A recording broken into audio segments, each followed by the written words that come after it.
Bonjour à toutes et à tous, je suis très heureuse d'être parmi vous aujourd'hui pour ce premier cours qui est consacré à l'histoire des systèmes de pensée de l'Inde. Alors la semaine dernière, j'ai dit pourquoi je crois qu'on ne peut pas étudier les systèmes indiens en se contentant de dresser une sorte de tableau statique de l'ensemble des dogmes qui ont pu être défendus par chaque école.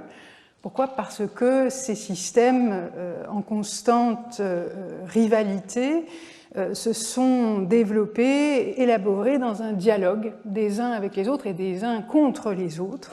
Et le but de ce cours, c'est précisément d'essayer de comprendre comment ils se sont développés autour de grandes controverses qui ont façonné l'histoire de la philosophie et des religions du sous-continent.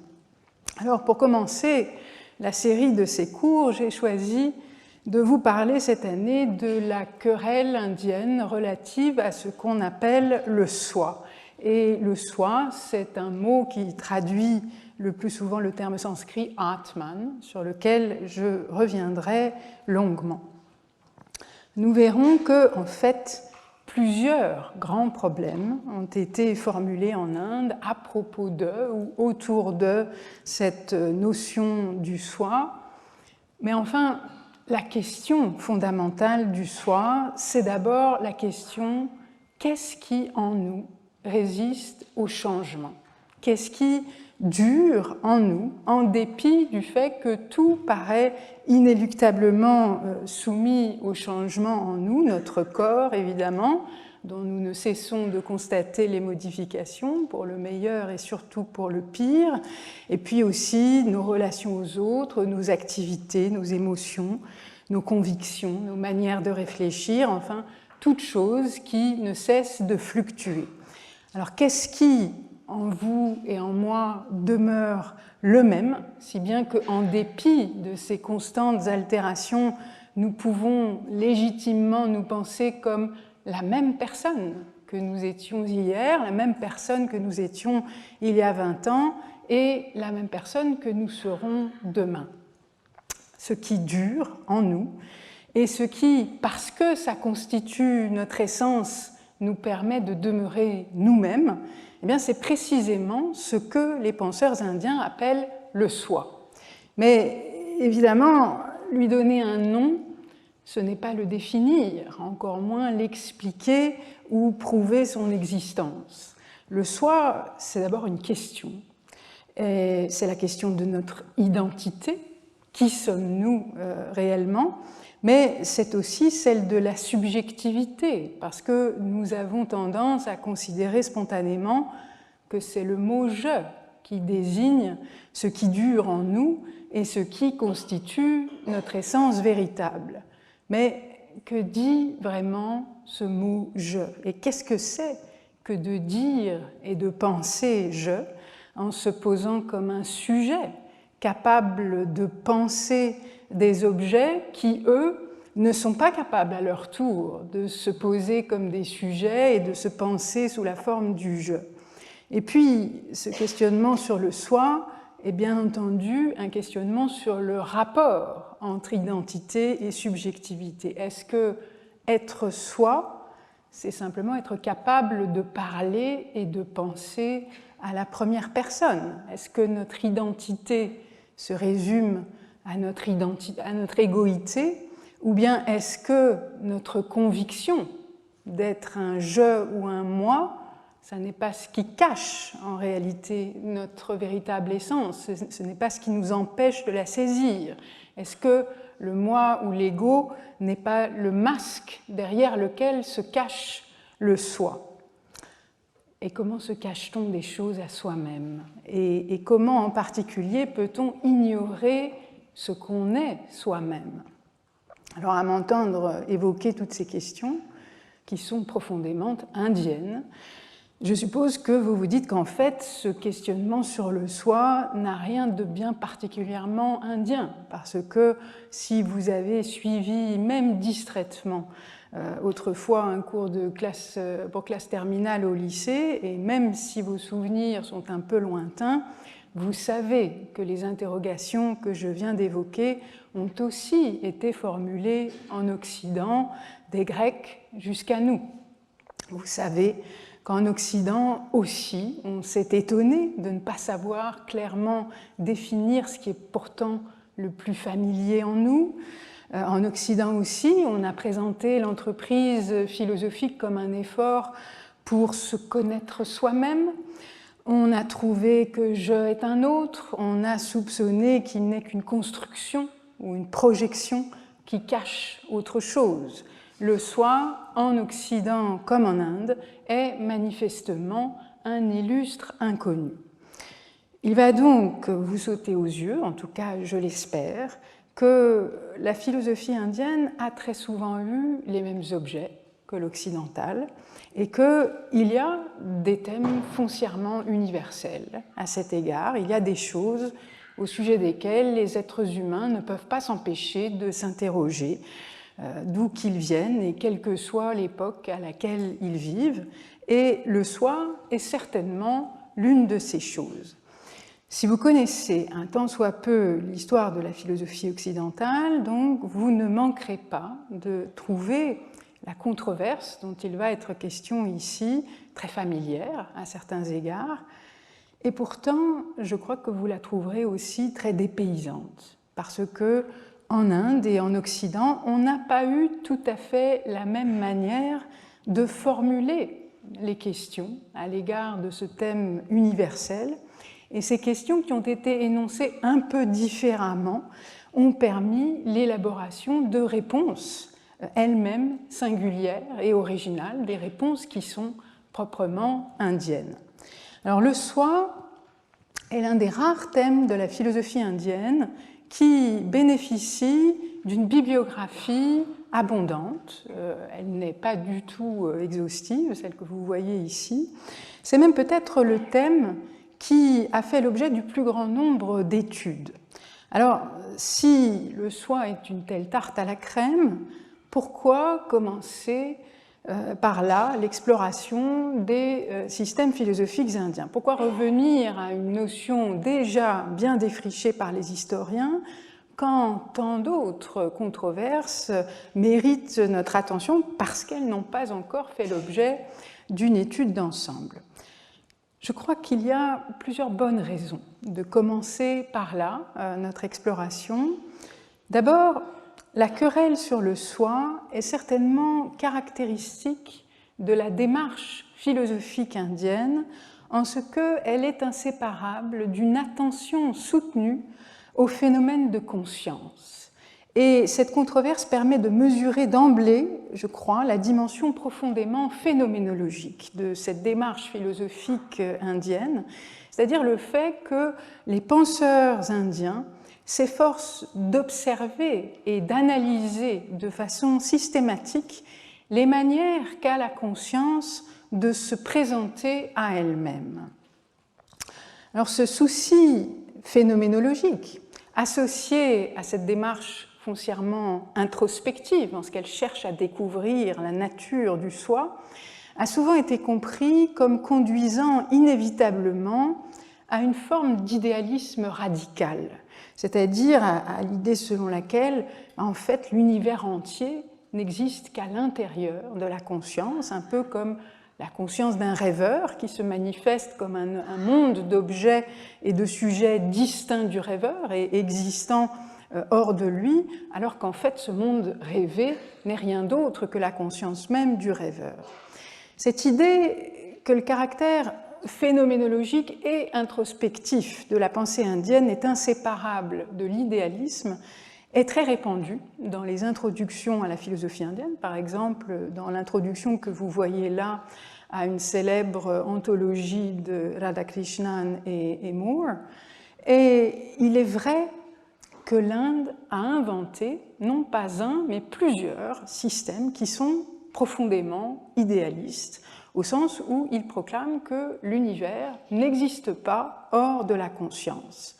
Et chercher à comprendre les discussions indiennes sur le soi nous mènera certainement à la question de l'idéalisme parce que certains systèmes ont compris le soi comme l'essence non seulement de tout individu conscient, comme vous et moi, mais en fait comme l'essence de la totalité de l'univers. Cela étant dit, je dois vous mettre en garde dès à présent contre la tentation de voir dans cette attention soutenue aux manifestations de la conscience une sorte de propension systématique à l'idéalisme. Parce que l'idéalisme n'est pas du tout une opinion consensuelle en Inde. L'idéalisme est une controverse. Que le monde existe à l'extérieur ou seulement à l'intérieur de la conscience, c'est l'une des grandes questions qui ont divisé les intellectuels indiens. Et beaucoup d'entre eux ont affirmé avec force la réalité de l'univers hors de la conscience. Et vous verrez que ceux qui défendent la réalité du monde hors de la conscience ne sont pas les moins prompts ni les moins habiles à analyser les phénomènes de conscience. Donc il ne faut pas confondre la démarche profondément phénoménologique des philosophes indiens avec une sorte d'adhésion aveugle à l'idéalisme absolu. Par ailleurs, quand je dis que la bibliographie consacrée à l'Atman, au soi, est considérable, il ne faut pas en déduire que tout a été dit sur le sujet, mais plutôt que relativement à la plupart des autres controverses indiennes, pour une fois, nous disposons d'un certain nombre d'études fiables sur certains aspects de la querelle. Ça tient en partie au fait que cette querelle a mobilisé toutes les grandes traditions philosophiques indiennes. Elles y ont toutes pris part, si bien qu'on a publié un assez grand nombre d'études qui sont parfois et même souvent très pointues et qui ont été consacrées au soi dans telle tradition, chez tel auteur et même parfois dans telle œuvre très spécifique. Du coup, commencer l'exploration des systèmes indiens en suivant cette controverse sur le soi a cet avantage de nous permettre de nous familiariser assez rapidement, je crois, avec l'ensemble de ces systèmes. Alors c'était déjà, dans une certaine mesure, l'ambition d'un livre de Michel Hulin qui s'appelle « Comment la philosophie indienne s'est-elle développée ? La querelle brahmane-bouddhiste ». Alors, je vous recommande la lecture de cet opuscule. Je crois qu'il constitue une bonne entrée en matière. Il porte sur la controverse sur l'Atman, même si ça n'est pas évident de le deviner à la lecture de son seul titre, c'est bien le cas. Je précise que c'est à mon avis un ouvrage très utile à condition de garder à l'esprit qu'en dépit de ses très grandes qualités, il est discutable, et il a été discuté sur deux points en particulier. D'une part, pour ce qui concerne la chronologie, et notamment l'acte de décès philosophique du bouddhisme indien.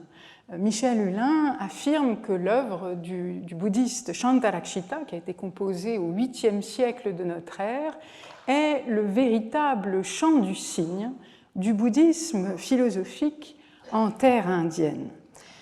Ce n'est pas vrai. Beaucoup de grandes œuvres philosophiques bouddhiques ont continué d'être produites sur le sous-continent au moins 400 ans après.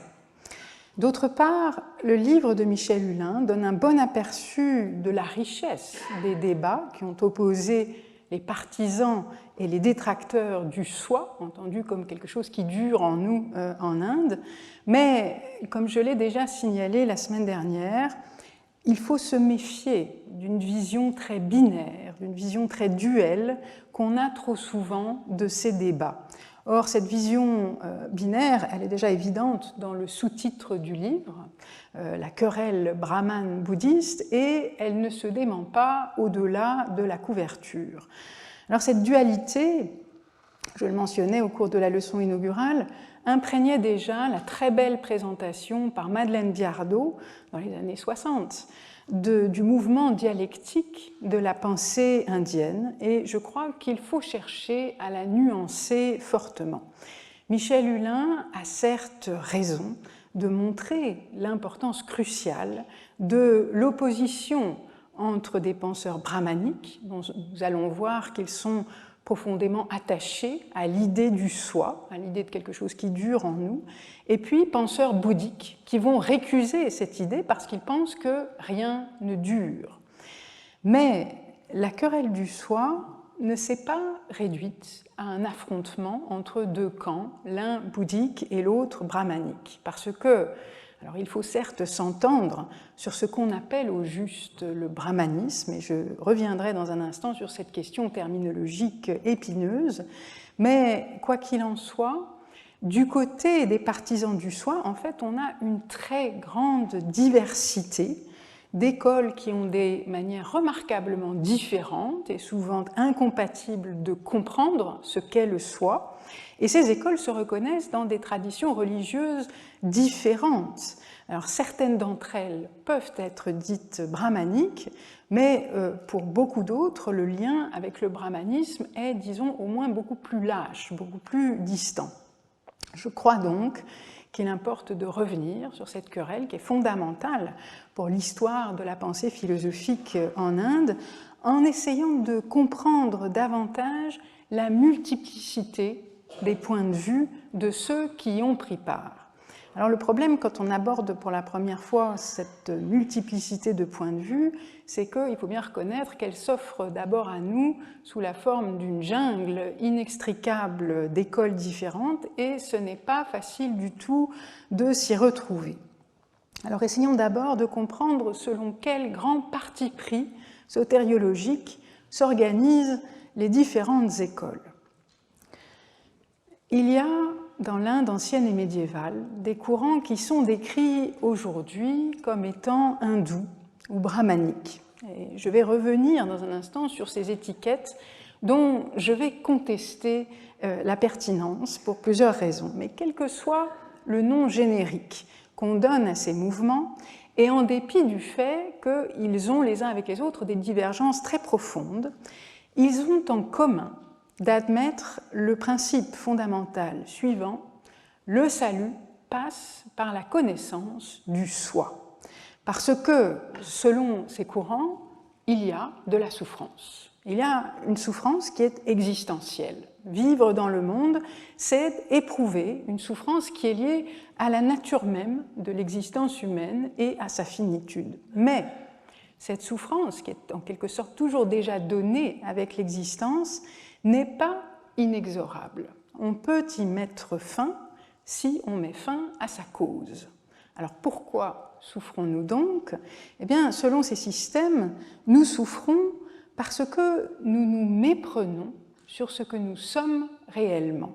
Nous confondons notre essence permanente, nous confondons ce qui nous constitue réellement, le noyau de notre identité, avec des éléments qui, en réalité, nous sont extrinsèques, extérieurs, adventices, et qui sont éminemment corruptibles. Alors nous nous prenons d'abord et avant tout pour notre corps, alors qu'il est en constante métamorphose et qu'il est voué à s'abîmer, à vieillir, à mourir, mais nous nous identifions aussi à notre statut social, à nos humeurs, à nos affections, à nos répulsions, et même à notre intellect, toutes choses qui ne sont pas moins sujettes à l'altération et à la dégradation que notre corps. Et c'est parce que nous nous identifions à ces éléments qui sont pourtant transitoires que nous sommes voués à souffrir, et non seulement nous sommes voués à souffrir, mais nous sommes voués à répéter cette souffrance dans ce qu'on appelle le samsara.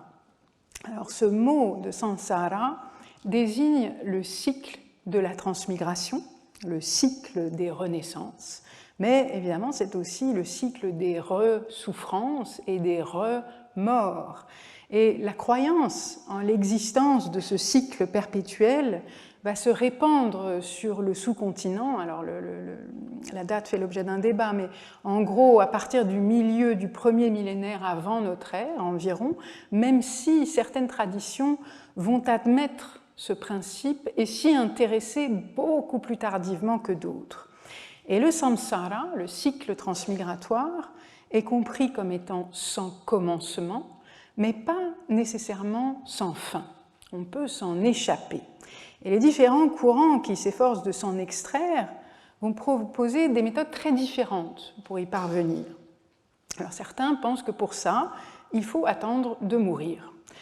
Pas pour s'abîmer dans le néant, parce que l'idée n'est absolument pas de tendre à la fin de toute existence, mais plutôt pour accéder à une forme d'existence meilleure que celle du cycle transmigratoire et en particulier exempte de douleur.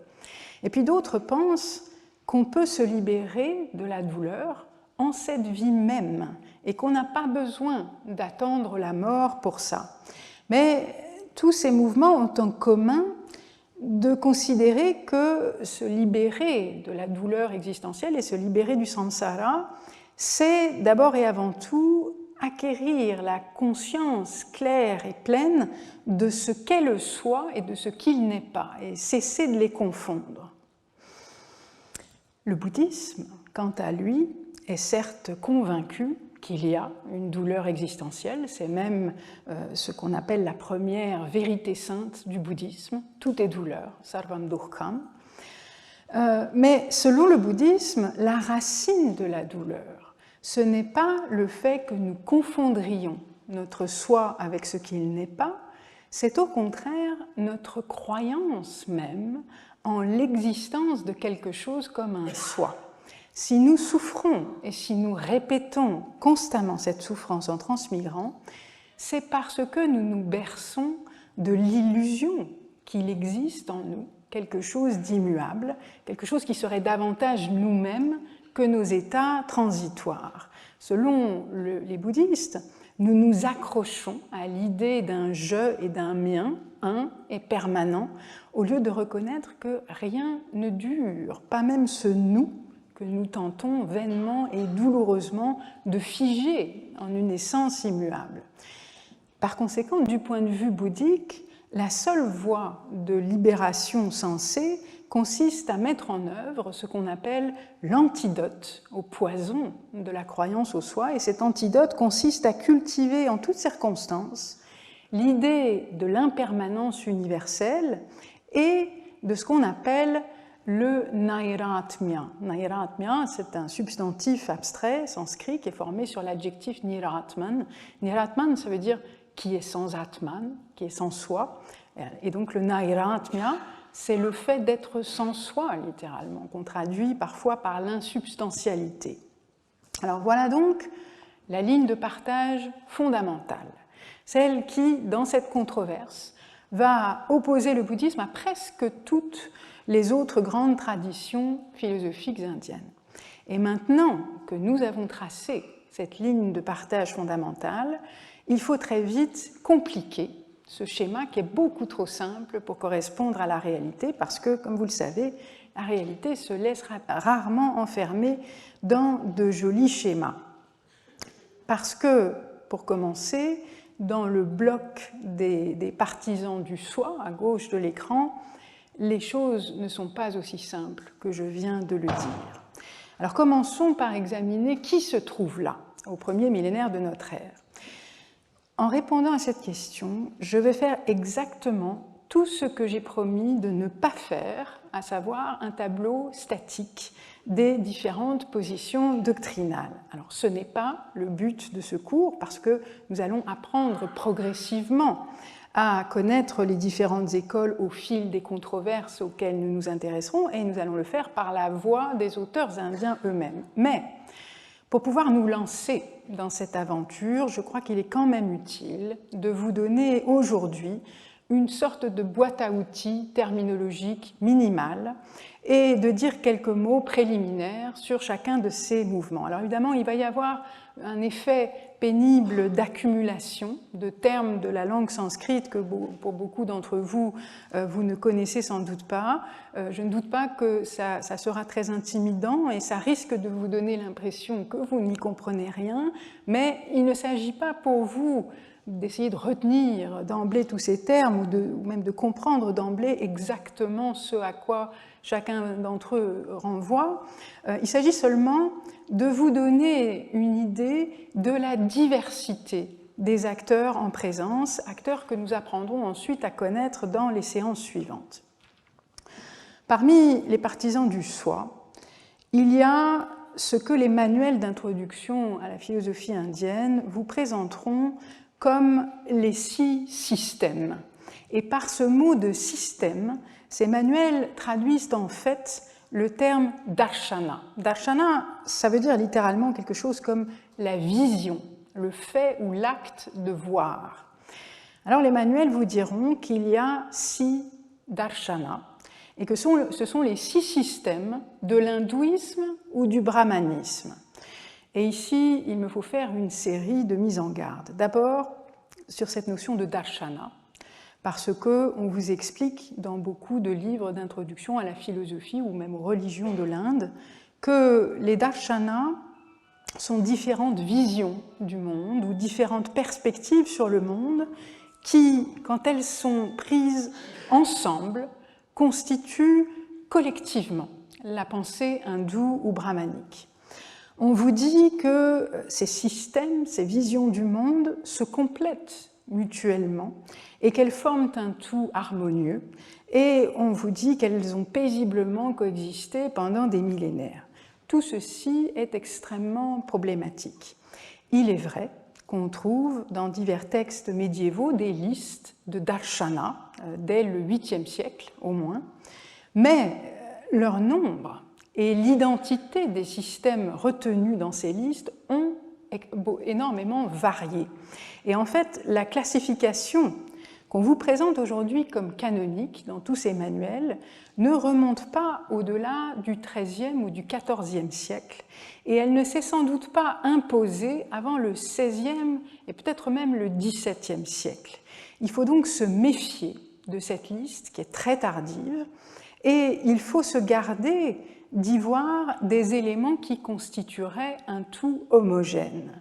Dans les classifications les plus anciennes, par exemple, le yoga et le Vedanta, qui vont devenir des éléments très importants de cette liste, sont absents.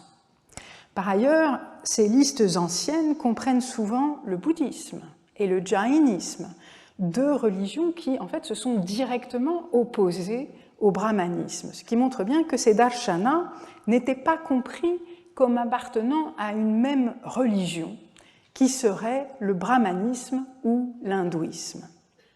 Par ailleurs, dire que ces darshanas constituent la pensée hindoue, c'est un problème. Pourquoi? Ce qu'on désigne aujourd'hui comme l'hindouisme est l'une des grandes religions du monde, et l'hindouisme comporte aujourd'hui une indéniable unité organique, en dépit de sa grande diversité interne et en dépit de l'absence d'un clergé unifié. Mais cette unité de l'hindouisme est le fruit d'une très longue histoire, d'un long processus d'unification qui s'est étalé tout au long du 2e millénaire de notre ère. Alors, n'en déplaise à certains, ce processus a commencé bien avant l'arrivée des Anglais en Inde, et il n'est certainement pas, comme on l'a parfois insinué, une simple construction coloniale, mais au 1er millénaire de notre ère, l'hindouisme n'existe pas encore comme une religion unique. Et c'est pourquoi je crois qu'il est trompeur d'employer ce terme d'hindouisme ici. Quant à l'emploi du terme brahmanique vis-à-vis de ces darshanas, il est problématique pour d'autres raisons. Et en tout cas, je crois qu'on ne peut pas l'employer uniformément pour tous ces systèmes. Je crois que certains peuvent être dits brahmaniques, d'autres non. Alors, je m'arrête un instant sur ce mot de brahmanisme qui prête à confusion parce qu'en fait, on l'emploie pour désigner des choses assez différentes. On parle de manière très large de société brahmanique pour désigner la société indienne traditionnelle, société qui est caractérisée par sa hiérarchie en classes qui sont elles-mêmes subdivisées en castes. Et cette société a pour sommet la classe de ceux qu'on appelle les brahmanas, les brahmanes, lesquels sont notamment réputés être les gardiens du Veda, le plus ancien texte sacré sanskrit de l'Inde. Mais un brahmane, c'est d'abord tout simplement quelqu'un qui est né dans une famille de brahmanes. En ce sens, le brahmanisme est à la fois beaucoup plus et beaucoup moins qu'une religion. C'est un ensemble de valeurs sociales dominantes dans une société qui est organisée selon ses valeurs, ce qui n'empêche pas cette société de comporter en fait une grande diversité de religions. Et par exemple, un certain nombre de penseurs bouddhistes indiens ont été des brahmanes, au sens où ils appartenaient à une famille de brahmanes. Mais on a aussi tendance à employer ce terme de brahmanisme, et de manière abusive, je crois, pour désigner tout ce qui, dans la culture indienne ancienne et médiévale, n'est pas bouddhique. Ce qui donne l'impression que dans l'Inde ancienne et médiévale, il n'y a que deux religions, bouddhisme et brahmanisme. Or, ce n'est pas du tout ainsi que les Indiens du passé auraient décrit leur propre situation. Et beaucoup de ceux qu'on veut ranger aujourd'hui sous cette catégorie brahmanique unique auraient été très fâchés de voisiner comme ça avec des gens qu'ils considéraient comme défendant une religion rivale de la leur. Quant à moi, donc, j'emploierais ce terme brahmanique en un sens plus étroit, pour désigner les systèmes qui reconnaissent d'abord et avant tout pour autorité scripturaire le Veda et qui se présentent comme défendant cette autorité scripturaire du Veda, mais aussi les valeurs traditionnelles de pureté et d'impureté qui organisent la hiérarchie sociale de la société brahmanique. Alors parmi les courants qui au premier millénaire de notre ère sont des partisans de l'existence du soi, qui pensent qu'il y a en nous quelque chose de permanent qui constitue notre essence, il y a des mouvements qui sont pleinement brahmaniques en ce sens-là. Il y a d'abord la Mimamsa. Alors, le nom Mimamsa signifie littéralement quelque chose comme l'enquête. Mais ici, il s'agit de l'enquête sur les textes. Autrement dit, il s'agit de l'exégèse. Et cette Mimamsa, cette exégèse, qui se présente comme le cœur de l'orthodoxie brahmanique, est à l'origine une tradition d'herméneutique du rituel védique, une tradition qui a développé un canon de règles d'interprétation du Veda pour résoudre des problèmes qui étaient essentiellement liés à l'exécution des rites prescrits dans le Veda. Mais à l'époque classique, c'est-à-dire autour du milieu du premier millénaire de notre ère, la Mimamsa va se constituer en un système philosophique complet, avec son épistémologie, avec sa philosophie du langage et avec sa métaphysique propre. Parmi les systèmes qui admettent une forme de soi, il y a aussi le Vaisheshika.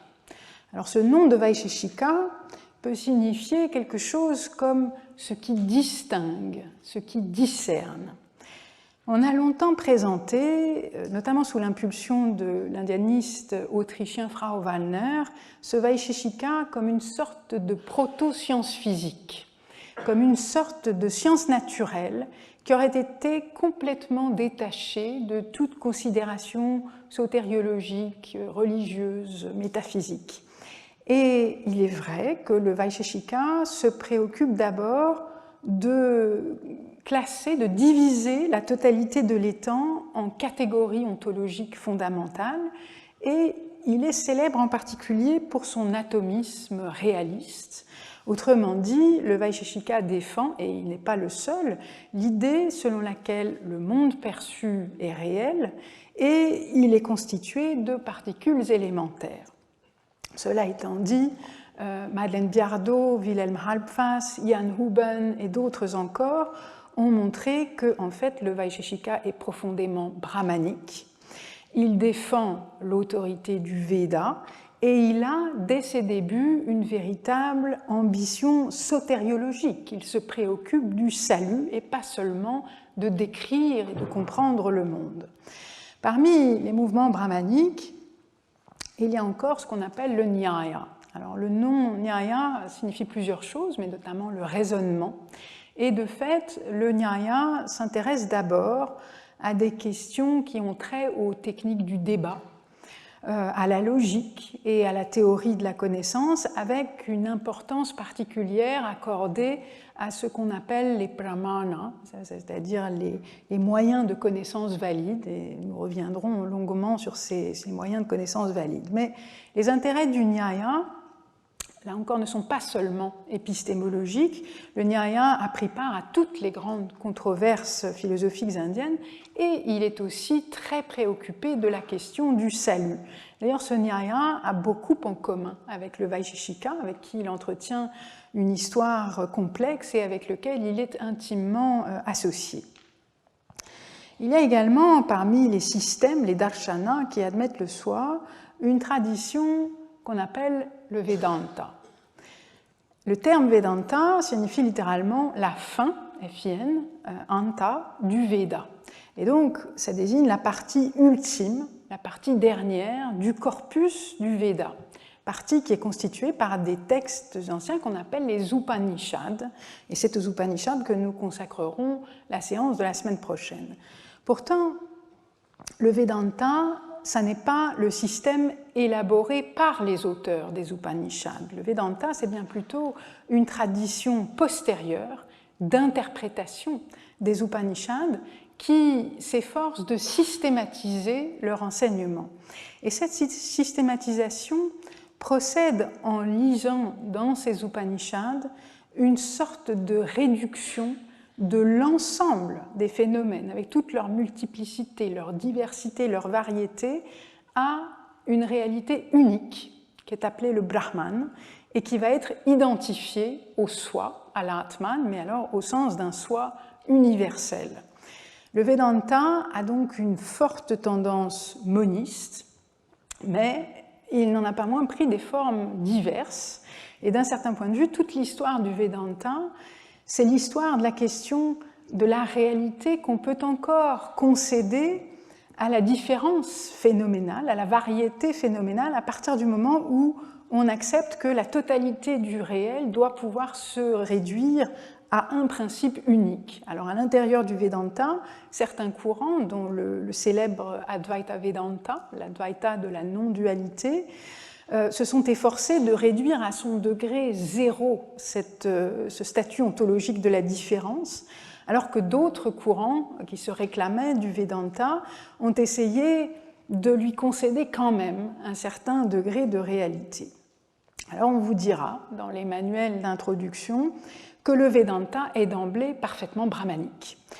Il est parfaitement brahmanique puisqu'il interprète les Upanishads, qui forment la partie ultime du Veda, et on vous dira que le Vedanta, eh bien, c'est le pendant de la Mimamsa, puisque tous les deux sont préoccupés d'exégèse védique.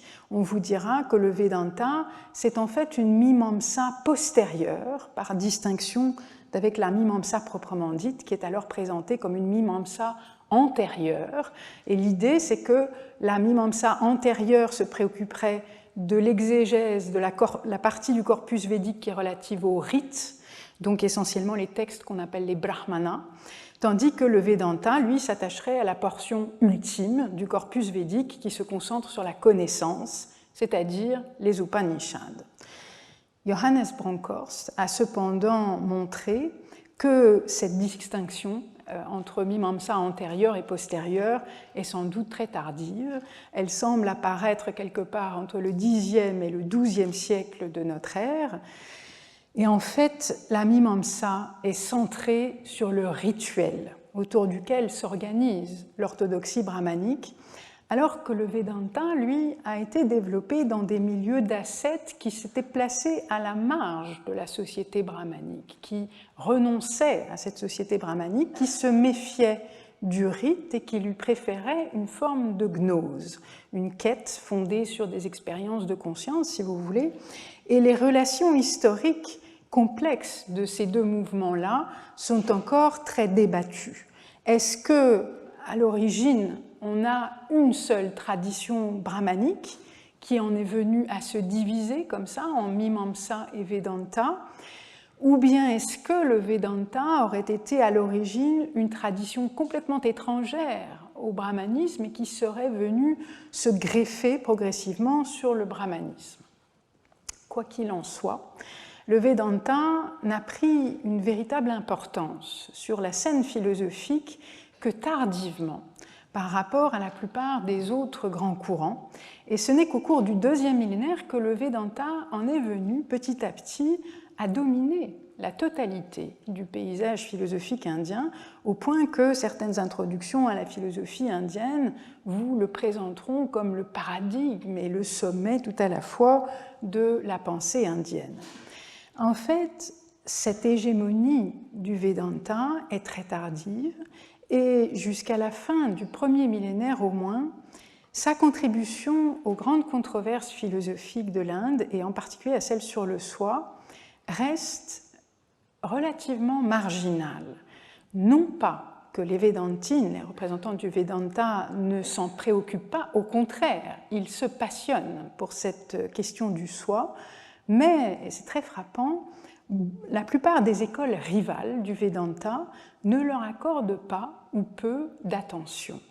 Alors l'une des raisons à cet état de fait assez troublant, et aussi l'une des raisons sans doute de la complexité de la relation entre Vedanta et Mimamsa, c'est que les Upanishads ont mis du temps à acquérir un plein statut scripturaire. Elles ont mis du temps à être canonisées, en quelque sorte, en tant que paroles védiques proprement dites.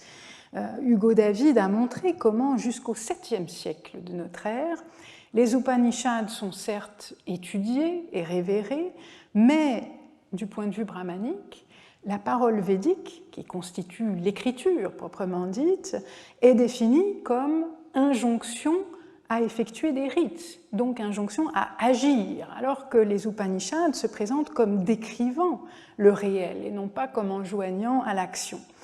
Ça n'allait donc pas de soi que de considérer les Upanishads comme paroles védiques au sens plein, et ça a pris du temps que de leur conférer ce plein statut scripturaire. Alors il y a encore, parmi les darshanas, le Sankhya. Le Sankhya, c'est un système très ancien. Et on débat encore aujourd'hui de ses origines obscures et des premières phases de son développement. Ces premières phases, on les désigne souvent comme le Sankhya épique, par opposition au Sankhya classique, parce que le Sankhya apparaît d'abord dans l'épopée du Mahabharata. Alors, on a fait remarquer depuis longtemps, à raison, que le Sankhya, épique et classique, va clairement contre un certain nombre de principes brahmaniques. Il y a notamment dans le Sankhya un anti-ritualisme très profond, viscéral, alors qu'une fois de plus, le Veda est d'abord compris comme un corps d'injonction à effectuer des rites. Et le Sankhya est à certains égards beaucoup plus proche du bouddhisme et du jainisme que des traditions brahmaniques. Alors, le nom de Sankhya est dérivé d'un mot qui signifie nombre. Donc, le Sankhya, c'est le dénombrement ou l'inventaire des principes qui constituent le réel.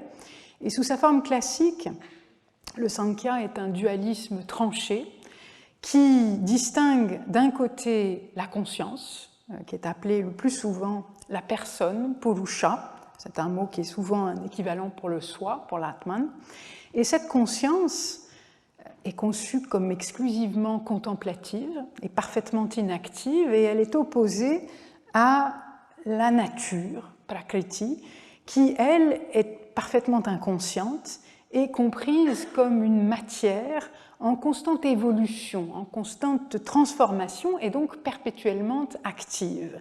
Et selon le Sankhya, la cause de la souffrance, eh bien, c'est précisément que le fait que le Purusha confond sa propre essence avec des entités composites et changeantes qui en fait sont toutes des transformations de cette nature inconsciente et agissante. Et ces entités composites et changeantes ne sont pas le soi, lequel demeure, lui, parfaitement inactif et immuable. Alors, quant au yoga, parce que nous voici arrivés au 6e élément de la liste que les manuels vous présenteront comme canonique pour ces darshanas, le yoga est également une tradition très ancienne. Le terme est déjà attesté dans le bouddhisme et le jainisme ancien, mais aussi dans des textes brahmaniques comme la Katha Upanishad ou comme l'épopée du Mahabharata. Et puis, vers le 4e ou le 5e siècle de notre ère, un yoga darshana, un système de yoga, va être codifié dans un texte qu'on appelle les Yoga Sutras, donc les aphorismes sutras sur le yoga, qui sont attribués à un certain Patanjali. Et pourtant, comme je le disais tout à l'heure, le yoga ne semble pas apparaître avant le XIIIe siècle de notre ère dans les listes de darshana. Alors comment expliquer cette immense distance temporelle ? On a conjecturé que le yoga aurait d'abord été perçu non pas comme un système, mais comme une discipline commune à divers systèmes. Et il est vrai que le bouddhisme, le jainisme, mais aussi le nyaya et le vaisheshika ont des pratiques sotériologiques qu'ils désignent explicitement comme un yoga. Cela dit, si le yoga n'a pas été compté pendant si longtemps comme un système à part entière, c'est sans doute plutôt parce que le yoga darshana, le système de yoga de Patanjali, se définit lui-même très explicitement comme appartenant au Sankhya. C'est sans doute seulement à partir du 8e siècle que le terme yoga va commencer à désigner ce système de Patanjali comme un système distinct des autres, parce qu'auparavant, il est en fait simplement compris comme un ensemble de techniques sotériologiques qui appartiennent au Sankhya.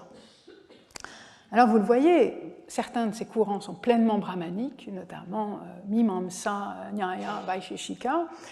D'autres le sont clairement beaucoup moins. Et puis il faut ajouter à ces darshanas brahmaniques et, disons, para-brahmaniques, des mouvements qui s'opposent frontalement au brahmanisme et qui récusent l'autorité du Veda, comme le jainisme, évidemment, qui est une religion au moins aussi ancienne que le bouddhisme et qui apparaît dans les listes anciennes des darshanas. Il faut aussi ajouter à la liste des défenseurs du soi des mouvements qui vont élaborer des systèmes philosophiques, proprement dit, plus tardivement que les autres, c'est-à-dire dans la deuxième moitié du premier millénaire, et qui ont des écritures très nettement distinguées du corpus védique. Et je pense notamment, en disant cela, à deux grands systèmes shivaïtes. Alors il y en a d'autres, mais je pense en particulier au Shaiva Siddhanta et au shivaïsme non dualiste. Alors, il y a entre ces deux grands systèmes shivaïtes une opposition doctrinale fondamentale, parce que le Shaiva Siddhanta, en tout cas à sa période classique, est un dualisme de la conscience et de la matière, alors que le shivaïsme non dualiste, comme son nom l'indique, professe que la matière n'est en fait qu'une manifestation de la conscience et que, en réalité, la totalité des phénomènes n'est qu'une conscience unique. On a longtemps cru que cette opposition doctrinale entre ces deux grands systèmes shivaïtes était aussi géographique, linguistique et historique, parce qu'on pensait que le Shaiva Siddhanta, dualiste, était un shivaïsme du sud de l'Inde, aux écritures de langue tamoule, relativement tardives, tandis qu'on présentait le shivaïsme non dualiste comme un shivaïsme du Cachemire, donc du nord de l'Inde, plus ancien et de langue sanscrite. Les travaux d'Alexis Sanderson ont montré, il y a plusieurs décennies déjà, que c'est là une erreur. Et que le Shaiva Siddhanta, non seulement était déjà présent au Cachemire lorsque le shivaïsme non dualiste s'y est développé, mais il y était dominant, et ses écritures y étaient déjà rédigées en sanskrit. Donc vous ne m'entendrez pas employer l'expression de shivaïsme du Cachemire, dont on use encore, mais à tort, pour désigner un shivaïsme exclusivement non dualiste.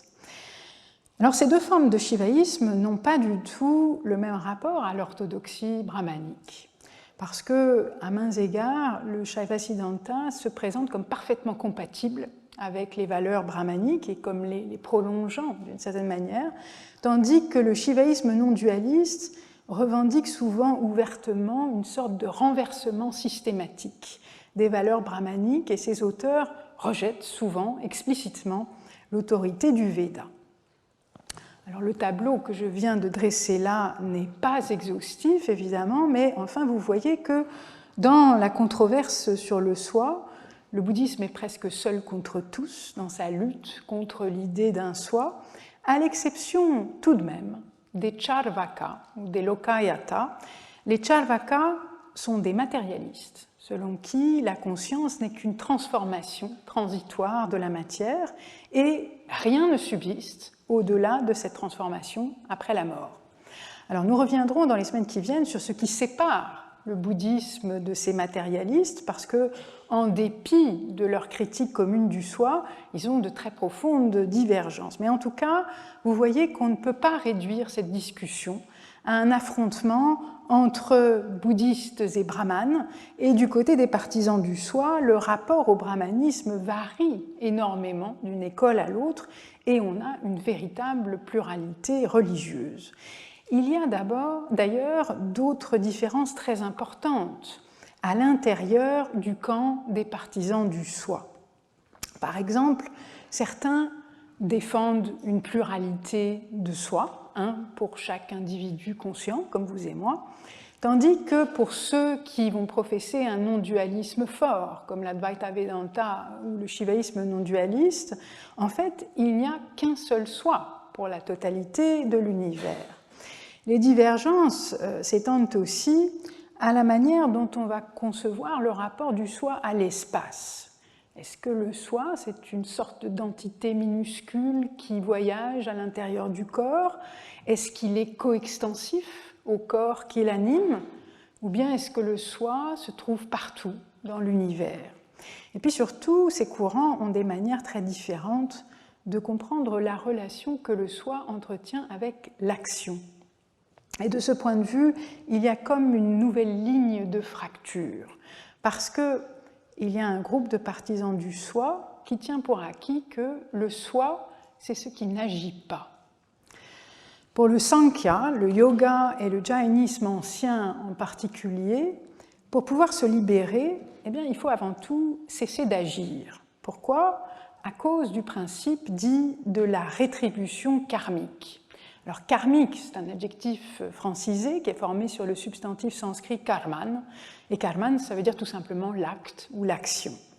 Alors, selon ce principe de la rétribution karmique, toute action, aussi triviale soit-elle, requiert une rétribution, positive ou négative, selon le caractère moralement bon ou mauvais de l'action considérée. Et cette rétribution va prendre la forme d'une expérience plaisante ou déplaisante qui surviendra plus tard, après qu'on a effectué l'action. Mais évidemment, tous les actes commis par une personne ne reçoivent pas nécessairement leur rétribution avant la mort de cette personne. Il y a des affreux qui vivent une existence heureuse jusqu'à son terme, et puis il y a des gens formidables qui meurent dans des circonstances atroces. On suppose donc que la personne doit transmigrer pour que ces actes passés reçoivent littéralement leur fruit en sanskrit, phala, c'est-à-dire leur rétribution morale. Donc le moteur du samsara, du cycle de la transmigration, c'est ce mécanisme de la rétribution karmique. Or, selon ces courants, pour arrêter le samsara, eh bien, il faut couper le moteur, et donc il faut cesser d'agir. Mais voilà, c'est beaucoup plus facile à dire qu'à faire, parce que notre corps est évidemment constamment engagé dans l'action, respiration, etc. Et puis notre esprit aussi est constamment actif, comme vous le constaterez douloureusement si vous essayez de ne penser à rien, mais à rien du tout. Pendant quelques instants, votre esprit va très rapidement se mettre à battre la campagne et vous penserez à quelque chose très rapidement malgré vous. Donc l'idée directrice, là, c'est que pour nous sauver du samsara, il faut parvenir à cesser d'agir, ou en tout cas, il faut prendre conscience qu'en fait, ce n'est pas nous qui agissons. Il faut cesser de nous identifier à l'agent de l'action, comme nous le disent le Sankhya et le yoga, parce que, selon eux, nous nous croyons engagés dans une activité perpétuelle, mais en fait, ce qui agit en nous, ce sont seulement les modifications de la matière inconsciente et en perpétuelle métamorphose, tandis que nous sommes vraiment une pure conscience, parfaitement immuable, qui n'est que le témoin impassible de toute cette agitation. Et donc pour nous libérer de la douleur et du samsara, il nous faut parvenir à recouvrer la pleine intuition de notre identité avec cette entité impassible. Cela dit, il n'est pas vrai que le soi soit conçu comme inactif dans la plupart des traditions brahmaniques. C'est pourtant une idée qui circule beaucoup dans la littérature secondaire et que vous trouverez jusque sous la plume d'un très grand indianiste comme Johannes Bronkhorst, par exemple, qui expliquait que le shivaïte non-dualiste Utpaladeva définit le soi comme l'agent de toute action, ce qui est parfaitement vrai, et Bronkhorst estimait que c'est là une remarquable exception. Or, Alex Watson a fait remarquer, et a raison, que ça n'est pas seulement un trait du shivaïsme non-dualiste, parce que dans le Shaiva-Siddhanta dualiste aussi, le soi est conçu comme jouissant du pouvoir d'agir, y compris dans l'état libéré. Et il faut ajouter à cette remarque de Watson que non seulement les shivaïtes ne conçoivent pas le soi comme inactif, mais pour eux, la libération, ça suppose un acte. Alors dans le Shaiva-Siddhanta, il s'agit de l'acte rituel qui va enlever l'impureté matérielle qui souille le soi.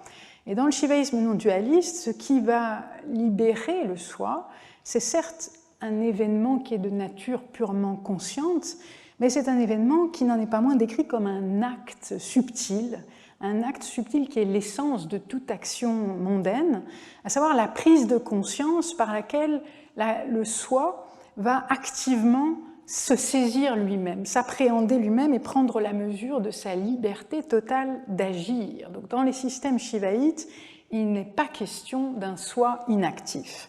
Et en fait, comme Bronkhorst doit l'admettre ailleurs lui-même, la plupart des mouvements brahmaniques, dont le Nyaya, le Vaisheshika et la Mimamsa, considèrent que le soi, c'est l'agent, c'est le sujet qui accomplit toutes nos actions. Le Nyaya et le Vaisheshika vont même s'efforcer, j'y reviendrai, de prouver l'existence du soi à partir du fait de l'action, en disant pour qu'une action, quelle qu'elle soit, puisse s'accomplir, il faut qu'il y ait une entité permanente qui en soit l'agent. Parce que agir, marcher dans la rue par exemple, c'est toujours un processus qui va se décomposer en une série d'instants distincts et différents, et ce qui va donner à ces moments et à ces états disparates une unité telle qu'on peut parler de l'action de marcher, et plutôt que seulement une sorte de collection de moments divers et hétérogènes, c'est justement le fait que c'est la marche d'un tel, c'est le fait que c'est la marche effectuée par tel agent qui est un et qui dure à travers tous ces instants. Alors certes, les philosophes du Nyaya et du Vaisheshika pensent qu'une fois que le soi s'est libéré, il n'agit plus. Il n'agit plus parce qu'il n'a plus besoin d'agir. Il ne lui manque plus rien, et puis il n'y a plus rien sur quoi son action pourrait s'exercer.